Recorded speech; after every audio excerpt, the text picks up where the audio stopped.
Você, junto comigo, construa aí na sua mente, na sua imaginação, um cenário, tá bom? Nós vamos construir juntos uma história e eu gostaria muito que você prestasse bastante atenção e realmente tentasse imaginar todo o cenário e diálogo que eu vou aqui tentar descrever, porque eu creio que isso vai abençoar a sua vida nessa noite. Eu creio nisso. E eu creio que isso vai fazer com que você consiga compreender muito mais o texto, mas a gente precisa fazer esse exercício primeiro, tá bom? Então fique tranquilo, não estou me desviando da palavra nem nada assim, mas a gente aprende muitas vezes por meio de histórias, então eu quero contar primeiro essa história, uma história da nossa imaginação aqui juntos, e assim eu acho que vai ficar bem fixo na sua cabeça a ideia que eu quero transmitir com isso à luz da palavra de Deus nessa noite para você. Bom, a história é a seguinte. Imagina que você, certo? Você vai entrar numa prisão. Você vai visitar uma prisão.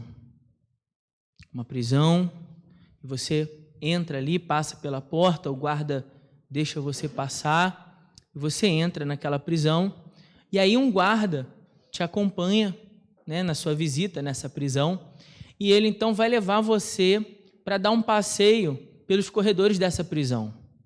Tá certo? Tá imaginando a cena? Eu espero que sim, porque vai fazer sentido depois, tá bom?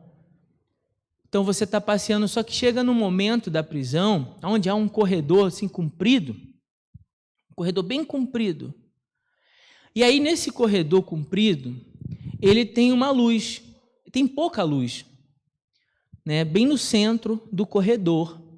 E de um lado, diversas celas, todas ali, né, fechadas, com pessoas dentro, de um lado, e do outro, daquele grande corredor, aquele corredor bem comprido. Lá na frente tem uma porta, você consegue ver uma luz lá na porta.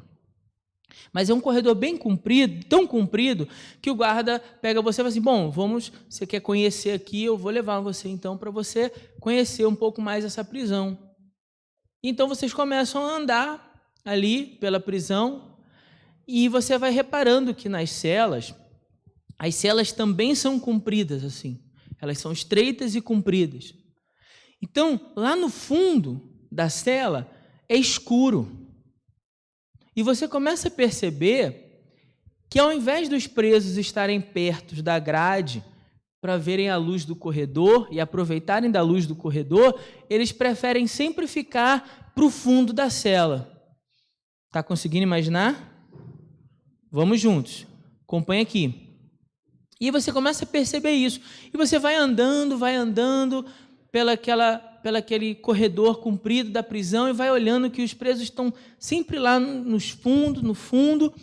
E então você diz assim para o policial, bom, por que essas pessoas estão aqui? Por que essas pessoas estão aqui presas? E aí o policial vira para você e diz assim, bom, essas pessoas estão presas porque elas já foram julgadas, já houve o julgamento delas.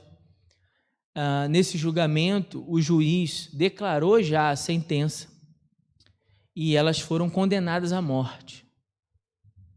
E aí, nesse momento, você percebe que está numa ala daquela prisão onde todos os criminosos, de um lado e do outro, são condenados à morte. Então, você está ali num corredor da morte, num verdadeiro corredor da morte. E aquilo assusta você, aquilo te põe medo. Você fala assim, nossa, essas pessoas então todas vão morrer? E conforme você está caminhando com esse policial, vai imaginando aí a cena, você começa a ver que no fundo das celas, lembram que os criminosos são sempre nos fundos das celas, onde é a parte mais escura da cela, e você começa a reparar que lá no fundo tem crianças também. Tem adolescentes também. Tem pessoas idosas, mais velhas também. E aí você se assusta com aquilo. Você fala assim, tem homens, mulheres, tem meninas, meninos. E aí você fica muito assustado com aquilo porque você fala assim, ô policial, mas essas são crianças. E aqui há homens e mulheres muito já mais velhos, e eles também estão condenados à morte. E aí o policial diz, sim, esses também foram condenados à morte, eles também cometeram um crime, e a sentença deles também é a morte. E aí você começa a se desesperar com aquilo, você começa a ficar angustiado e aflito, porque, afinal de contas, você começa a ver que ali tem pessoas da idade do seu filho, da sua filha, da idade do seu pai, da sua mãe, do seu avô, da sua avó. Você começa a ver que tem pessoas ali que são parecidas com as pessoas que você convive. E aí você fala assim, e essas pessoas vão ser condenadas à morte? Vão. O policial diz, vão. E aí, eu falo assim, mas será que não dá para fazer nada por essas pessoas? Será que não tem nenhuma solução para essas pessoas? E aí o policial diz, tem sim. Ué, mas então por que esse crime não é perdoado para que elas possam ir embora? Eu falo assim, não, porque a única maneira de libertar essas pessoas é que a testemunha ocular dos crimes cometidos, a testemunha, aquele que viu e ouviu todas essas coisas, ele se dispôs a ir diante do juiz para dizer, para falar, para declarar o seu testemunho, absolvendo essas pessoas. E aí você fala assim, ué, mas policial, se tem uma testemunha que viu e que ouviu e que pode liberar essas pessoas, por que então essas pessoas não são libertas? Para que elas possam ir embora para casa. E aí o policial diz assim, porque infelizmente eles não aceitam o testemunho da testemunha. Como assim? É isso mesmo que você ouviu. Eles não querem o testemunho da testemunha. E é por isso que eles não podem ir embora. Eu falei assim, ué, mas espera aí, deixa eu ver se eu entendi. Elas foram pegas, foram presas, foram julgadas. O juiz declarou a sentença, não foi? Foi. E agora elas não vão morrer? Sim. Mas entre a condenação, guarde isso, preste atenção, entre a condenação e a execução da pena, existe um tempo. Deu para entender? Sim ou não? Mais ou menos, né? Vou repetir. Você diz para o policial o seguinte, fala assim, policial, elas não foram presas? O policial diz, foram. E não foram julgadas? O policial diz, foram. E o juiz não declarou a condenação? O policial diz, foram. Foi, declarou. Então, por que elas não vão ser executadas imediatamente? E então o policial explica para você que entre o dia que o juiz bateu o martelo e diz, estão condenadas à morte, e o dia da execução, tem um tempo. Você já deve ter visto isso em algum filme, por exemplo, de condenados à morte. Então, talvez fique mais fácil construir a ideia pensando nisso. Então, você fala assim, bom, se tem um tempo, há uma possibilidade, então. Por que não chamam a testemunha? E aí o policial te lembra, bom, mas eles não querem o testemunho da testemunha, eles rejeitaram. Então, por isso, não tem outra solução. Ou eles aceitam, ou eles, então, serão condenados à morte. Vai chegar o tempo da execução. E para cada um dos condenados existe um tempo. Para cada um dos condenados existe um tempo. Aí, nesse momento, você se enche de indignação e fúria. E diz assim, bom, por que eles não querem aceitar o testemunho da testemunha, então? O juiz tinha que fazer uma coisa.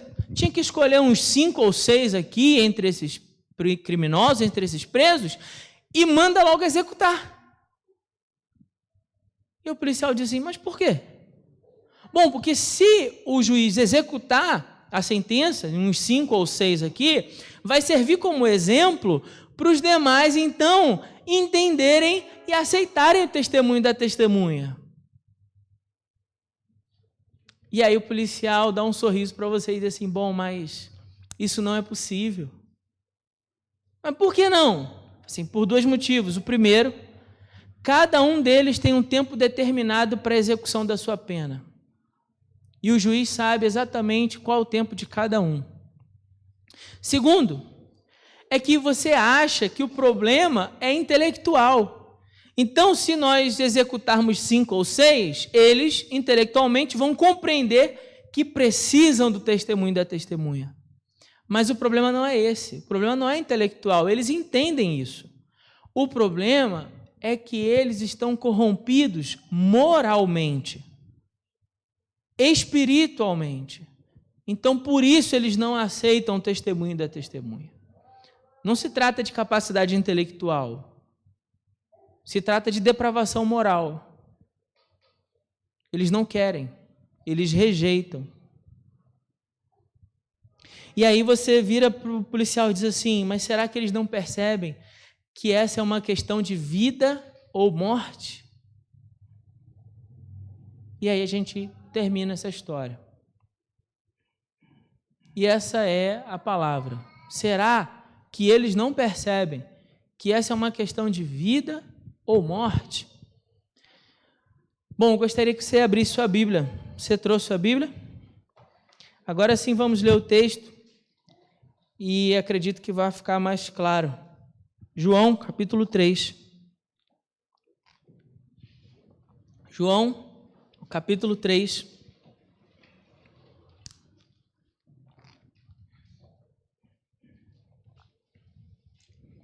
Nós vamos ler do verso 31 até o verso 36. E o tema da nossa reflexão será uma questão de vida ou morte. Diz assim a palavra do Senhor, João 3, versículo 31. Aquele que vem do alto está acima de todos. Aquele que vem da terra é terreno e fala estando na terra. Aquele que vem do céu está acima de todos. Ele testifica do que tem visto e ouvido, mas ninguém aceita o seu testemunho. Mas o que aceita o seu testemunho, esse confirma que Deus é verdadeiro. Pois aquele que Deus enviou fala as palavras de Deus, porque Deus dá o Espírito sem restrição. O Pai ama o Filho e entregou todas as coisas nas suas mãos.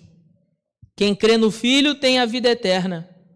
Quem, porém, mantém-se em desobediência ao Filho, não verá a vida, mas sobre ele permanece a ira de Deus. Amém? Os irmãos podem se assentar. Mantenha sua Bíblia aberta. Bom, como disse, o tema da nossa reflexão será uma questão de vida ou morte. E essa ilustração, essa história que eu contei para você, é uma maneira de tentar tornar mais claro o que o capítulo 3 de João quer nos dizer. Que não há esperança para nós, a não ser uma única esperança de escaparmos do juízo de Deus. E essa esperança está na crença no testemunho de Jesus, de que Ele de fato é o Deus verdadeiro e é por meio dele que nós obtivemos um novo nascimento. Vou repetir. A única maneira de escaparmos do juízo de Deus é crer no testemunho de Jesus, de que Ele é o Deus verdadeiro e que Ele pode nos perdoar os pecados e nos conceder vida eterna. Essa é a única maneira de escaparmos desse juízo. Do contrário, irmãos, essa cena que eu descrevi, embora pareça um filme de terror, é o que todos nós vivemos todos os dias. Quando nós andamos pelas ruas, quando nós vamos ao trabalho, na faculdade, na escola, no bairro, na vizinhança, nós estamos vendo pessoas no corredor da morte. Porque eu não sei se você reparou no que o texto disse, mas o último versículo, o versículo 36, diz assim: quem crê no Filho tem a vida eterna. Quem, porém, mantém-se em desobediência ao Filho, não verá a vida, mas sobre ele permanece a ira de Deus. Não será aposta a ira de Deus, mas permanece a ira de Deus. Dando-nos a entender que essas pessoas, porque não creem no testemunho de Cristo, já estão condenadas. Elas não serão condenadas. Verbo no tempo futuro. Elas já estão. Veja, todo o versículo mantém-se, olha, quem crê no Filho tem e não terá. A gente pensa às vezes na vida eterna só como algo que a gente vai receber no futuro, né? No futuro. Então a gente pensa, nós teremos a vida eterna. Não, nós temos a vida eterna se cremos em Cristo. A vida eterna já é uma realidade para os crentes, amém?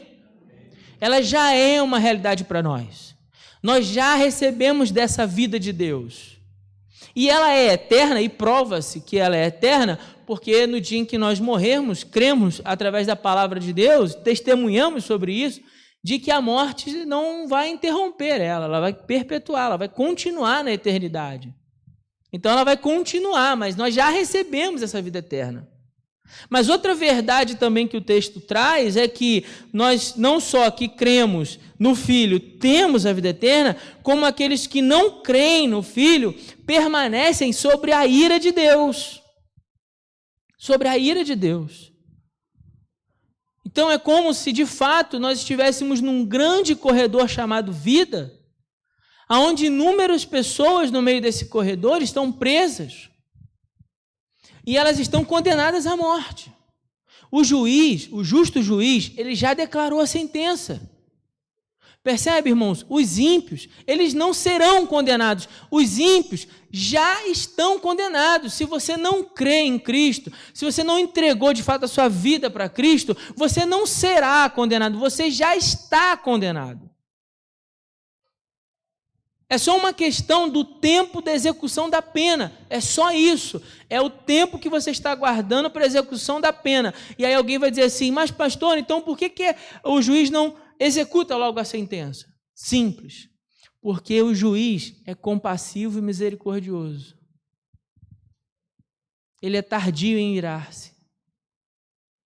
Então, quando nós olhamos para esse vasto corredor de sentenciados à morte, de condenados à morte, o que nós estamos vendo é, na verdade, o tempo onde Deus vai exercendo ali misericórdia sobre misericórdia, misericórdia sobre misericórdia, até que alguém saia do fundo da sua cela escura e de trevas. Eu vou explicar isso aqui no versículo 3, no capítulo 3, e venha para a luz, e então aceite o testemunho da testemunha fiel que é Cristo. Nesse momento, a porta do cárcere é aberta, para que essa pessoa possa ir para uma nova vida. Mas até que isso aconteça, há ali o quê? Que nós estamos vendo? O tempo dessa misericórdia se estendendo, desse coração compassivo de Deus, dando uma chance para que essa pessoa venha e de fato creia. E nós explicamos aqui, no domingo retrasado à noite, que quando nós falamos de crença, nós estamos falando de entrega. Quando nós falamos de crer em Cristo, no Evangelho de João, estamos falando de entregar a nossa vida a Cristo Jesus. É disso que nós estamos falando. Bom, por que, pastor, você descreveu toda essa cena aí no capítulo 3 de João? Vou explicar. Bom, depois que nós lemos o versículo 16 do capítulo 3, acompanhe, por favor, na sua Bíblia, continua-se uma fala.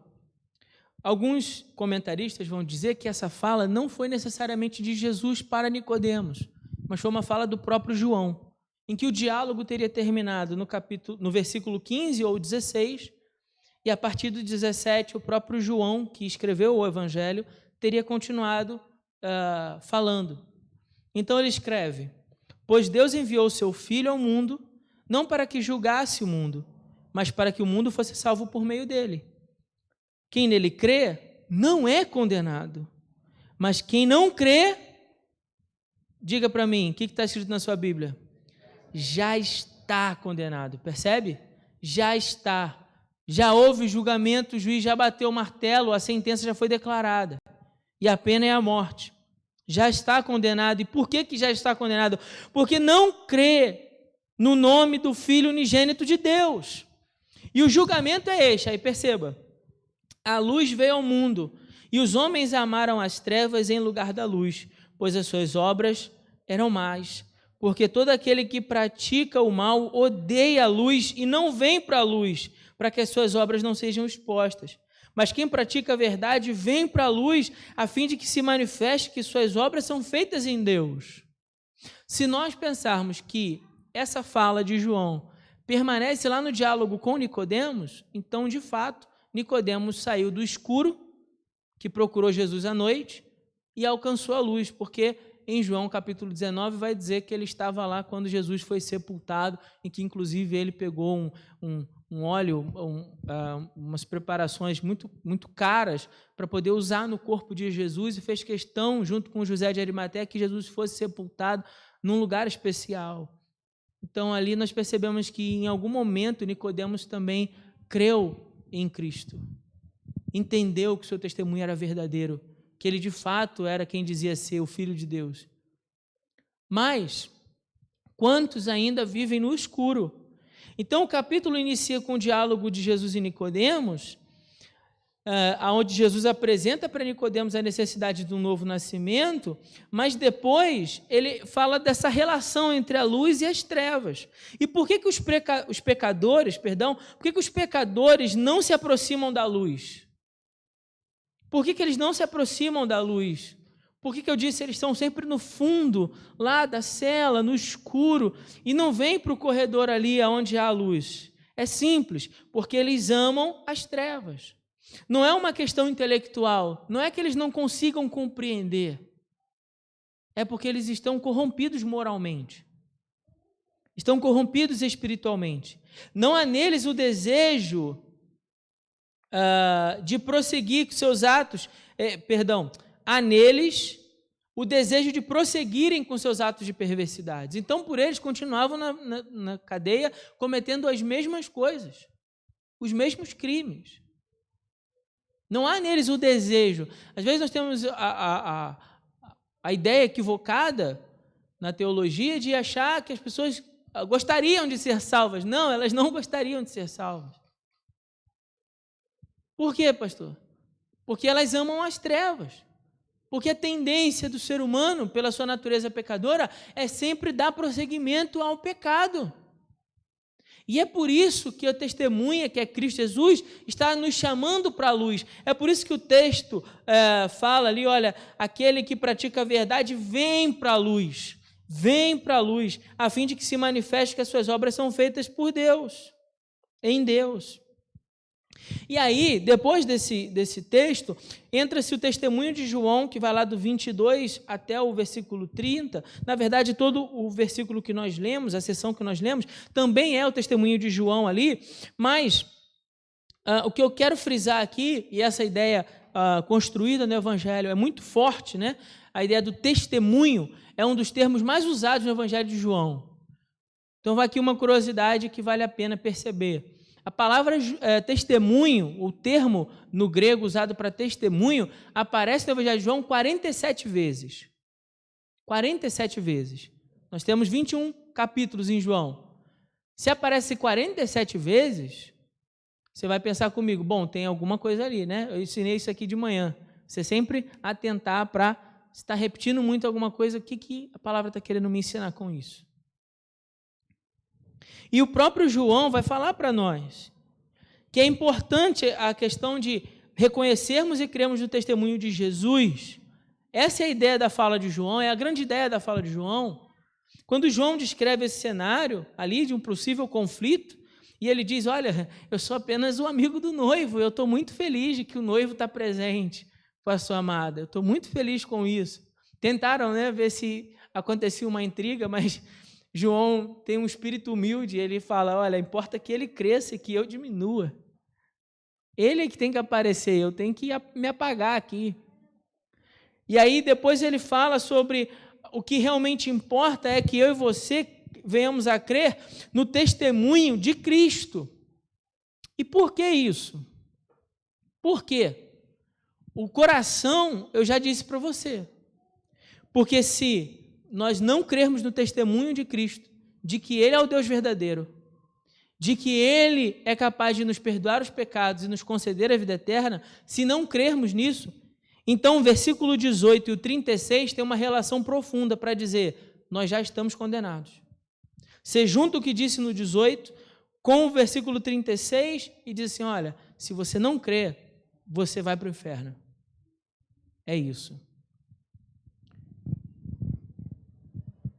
Nesse momento a gente pensa assim, bom, será que não dá para suavizar? Será que não dá para pegar mais leve? Não dá para pegar mais leve. E nós precisamos falar isso para as pessoas. Nós precisamos, irmãos, ir em cada uma dessas celas, nesse extenso corredor que nós estamos caminhando, chamado vida, e dizer para as pessoas: olha, você precisa vir para a luz. Você precisa reconhecer o testemunho, da testemunha verdadeira. Porque se você não reconhecer, o juiz vai executar a sentença sobre você. Não pense que há uma possibilidade de você escapar. Você já está condenado. A vida que você está vivendo de prisão é só o tempo da misericórdia se estendendo. A menos que você tome uma decisão e venha para a luz. E então as portas do cárcere vão ser abertas. Mas do contrário, não há solução para você. Irmãos, nós precisamos falar isso para as pessoas. É necessário que cada pessoa entenda a necessidade que ela tem de um Salvador. É necessário que você mostre às pessoas a necessidade que elas têm de um Salvador. Quando João Batista fala sobre Jesus e que ele em si é que é o noivo que veio para sua noiva, ele que deve levar a importância, ele que deve receber a atenção, é porque ele está mostrando para eles: olha, Jerusalém, o noivo está presente, vocês precisam amar e aceitar o noivo. Senão vocês já estão condenados. Vocês só são criminosos num banco, lá numa cadeia, numa cela escura, esperando o dia do justo juiz executar a sentença sobre você. E haverá o tempo, irmãos, aonde o justo juiz executará a sentença sobre nós. Homens e mulheres, adultos ou crianças, jovem ou velho, não importa. Não importa seu nível de escolaridade, sua classe social. Quando o justo juiz chegar ao ponto de declarar a condenação, a execução da pena, não há mais o que te salva. Não há mais esperança para você. Então o tempo é agora. O tempo é hoje. Perceba, depois em casa, se você quiser, faz essa releitura do capítulo 3 de João, você vai ver que a maioria dos verbos extremamente importantes no texto, todos estão conjugados no tempo presente. Vou te dar um exemplo. João 3,16 diz assim: porque Deus amou tanto o mundo que deu o seu Filho unigênito para que todo aquele que nele crê não pereça, mas tenha a vida eterna. Olha só, dar, perecer e ter, todos conjugados no presente do indicativo. Agora, é esse momento, o momento é esse, você precisa crer.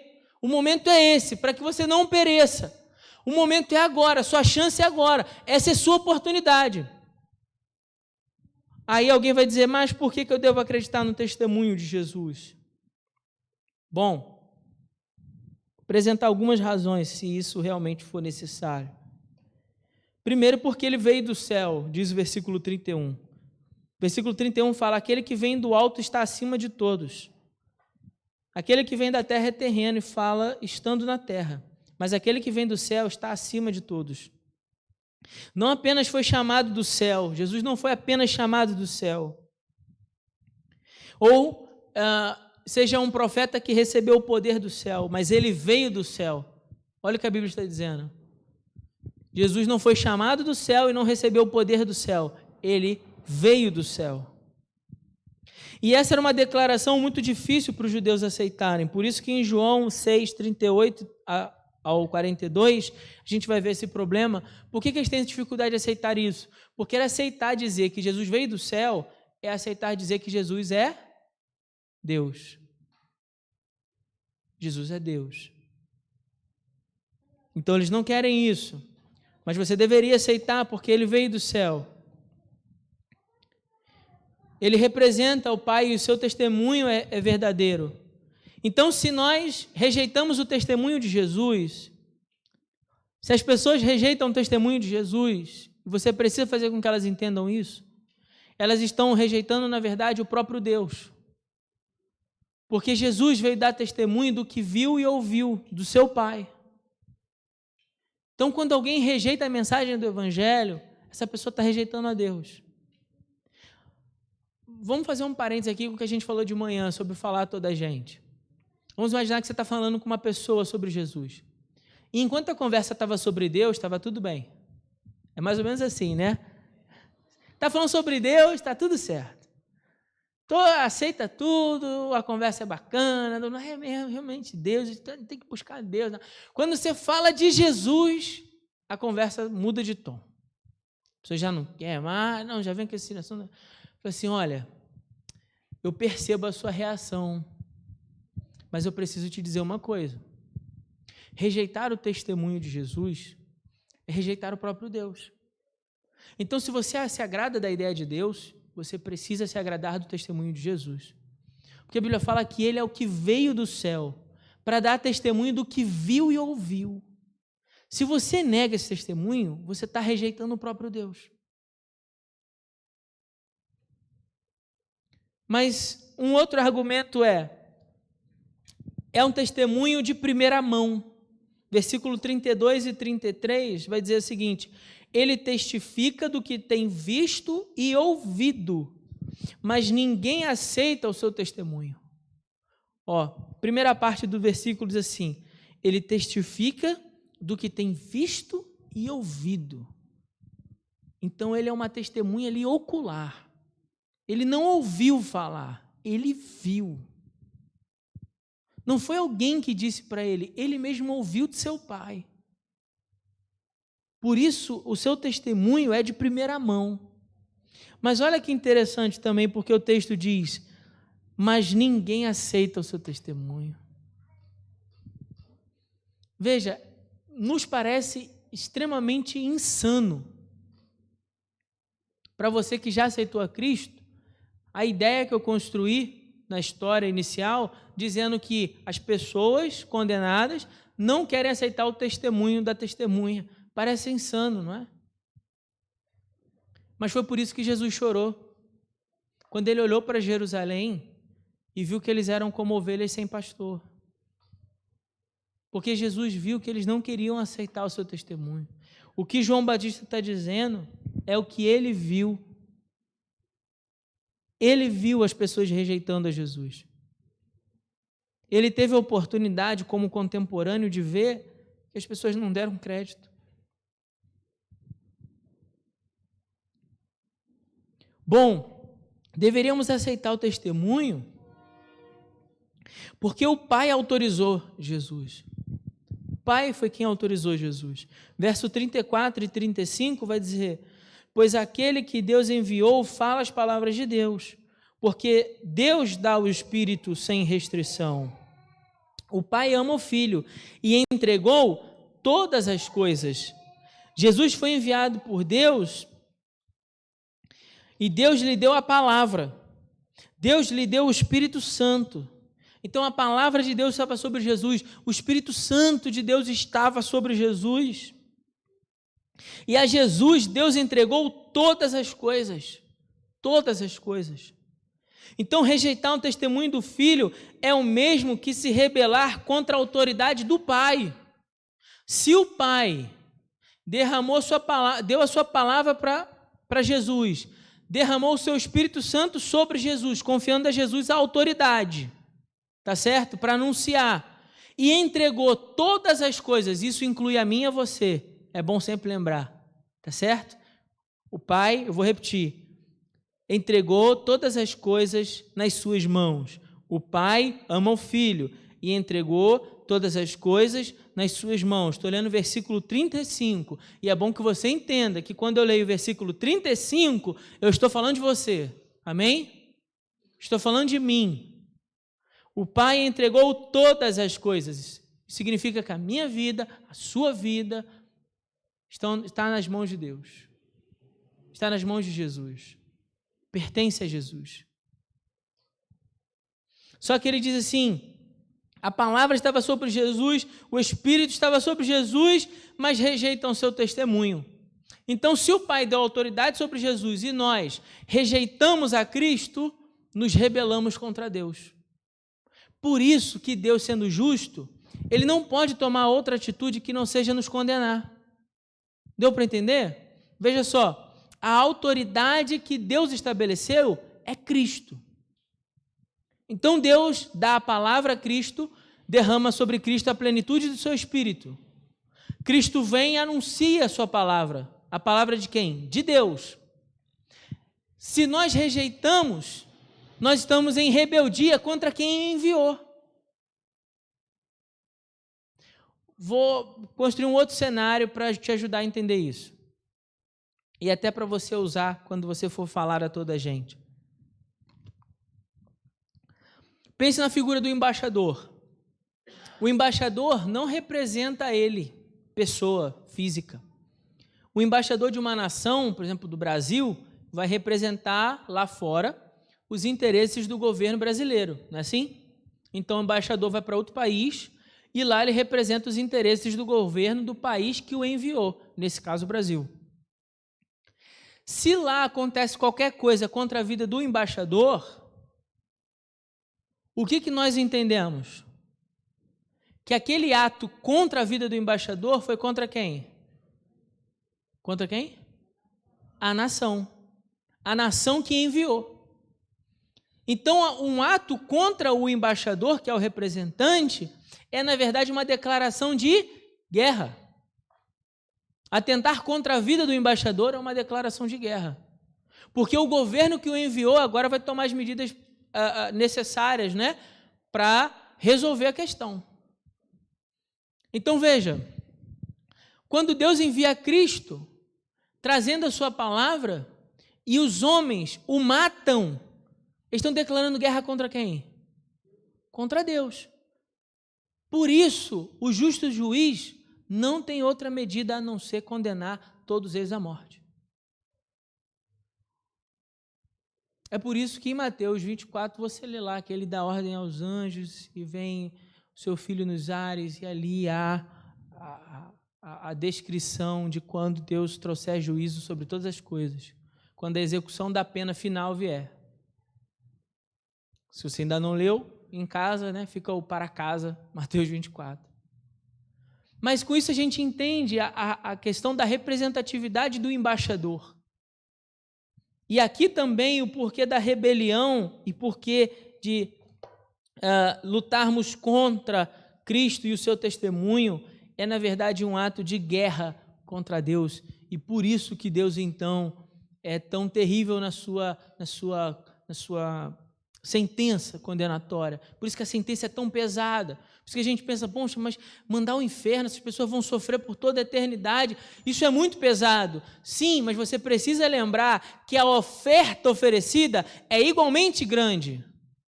Diz assim, olha, eu ofereço a vocês a vida eterna.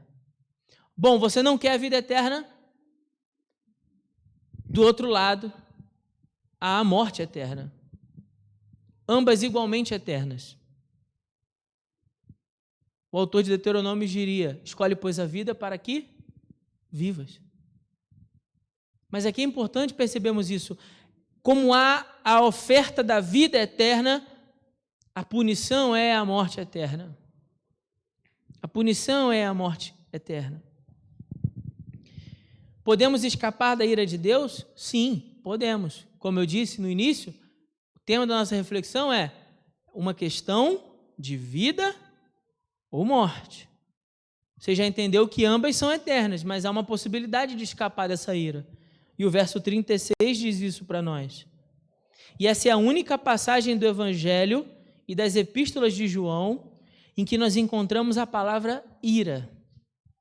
O único momento em que nós encontramos a palavra ira, a não ser no livro de Apocalipse, onde essa palavra aparece 6 vezes. Mas no Evangelho e nas cartas é a única palavra em que isso aparece. E esse versículo, você já entendeu que ele está paralelo ao versículo 18, para deixar claro, em se tratando do testemunho de Jesus, que não é possível manter-se neutro. Não é possível se manter neutro. Ou nós acreditamos no seu testemunho e nos entregamos a ele, crendo que ele é verdadeiro, porque ele vem de primeira mão, porque ele veio do Pai, porque ele fala do que viu e ouviu, que ele está ali com a autoridade do Pai, ou então nós dizemos, não cremos, mas aí nós já estamos condenados. Vida eterna não significa apenas a eternidade no céu, já disse isso aqui. O cristão pode desfrutar dessa vida hoje. E é a vida de Deus dentro de mim e de você, dentro de todo aquele que crê. O oposto de vida eterna é a morte eterna, a ira de Deus. Uma pessoa não precisa morrer e ir para o inferno para estar debaixo da ira de Deus. Ela não precisa morrer, ela já está sob a ira de Deus, se não querer no testemunho de Cristo. E o veredito já foi decretado, mas a sentença ainda não foi executada. E você já aprendeu aqui, porque Deus é paciente. E Deus continua nos chamando e nos dando a oportunidade de virmos ao arrependimento. Por isso que a sentença ainda não foi executada. Mas, irmãos, em nome de Jesus, eu não trouxe essa palavra aqui para que você seja condenado e receba do juiz a execução de uma pena de morte. Eu trouxe essa palavra para te mostrar que crer no testemunho de Cristo é uma questão de vida ou morte. É uma questão muito importante, que você não pode deixar para amanhã e que você precisa tomar uma posição sobre esse testemunho hoje. Não é depois, não, mas é hoje. Você precisa tomar uma posição sobre esse testemunho hoje. De crer nele, de se entregar nele.